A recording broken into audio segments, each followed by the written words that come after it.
Imagine reading this description. The garden was filled with flowers of various colors. Butterflies flitted from one bloom to another, and a fountain trickled in the corner. It's fine, but it only uses the sense of sight. Now compare it to this. The garden brimmed with life. Vibrant roses and sunflowers splashed the air with color, their sweet perfume mingling with the earthy scent of freshly watered soil. Butterflies danced silently over the blooms, while the low hum of bees added rhythm to the scene. The cool stone of the bench pressed against my fingertips as I bit into a ripe strawberry, its tart juice exploding on my tongue. See how using all 5 senses makes the scene feel alive? That's the power of sensory writing, and today I'm going to show you how to master it. By engaging sight, sound, smell, taste, and touch, you draw your reader into the story. It's the difference between observing a scene and feeling like you're in it. Let's break it down with examples and tips for each sense.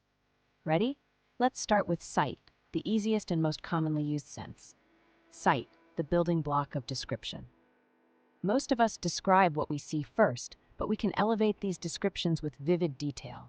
Instead of saying, "The park was lively," try this. Joggers wove between children chasing each other across the green, their laughter rising above the rustling trees. Additional examples. The sky was blue. The sky stretched in endless cobalt, broken only by wisps of white cloud drifting lazily. The house was old. The house leaned precariously, its wooden shutters peeling and ivy crawling up its weathered bricks.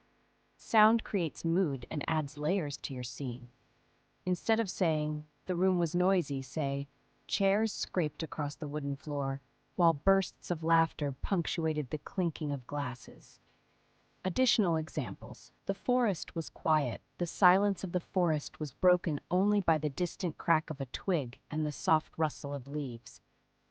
The waves were loud. Waves crashed against the rocks, a deep, rhythmic boom that echoed through the salt-tinged air. Smell, unlock emotion and memory. Smell is one of the most evocative senses. Instead of saying, "The kitchen smelled good," say, "The aroma of garlic sizzling in olive oil filled the kitchen, mingling with the tangy scent of freshly squeezed lemons." Additional examples. The flowers smelled nice. The sweet, heady fragrance of lilacs floated on the breeze, carrying whispers of spring. The air smelled bad. A sharp, acrid stench hung in the alley, mingling with the metallic tang of spilled beer. Taste doesn't appear in every scene, but when it does, it's impactful. Instead of saying, "The pie was delicious," try, "The flaky crust melted on my tongue, giving way to the warm sweetness of spiced apples and a hint of cinnamon."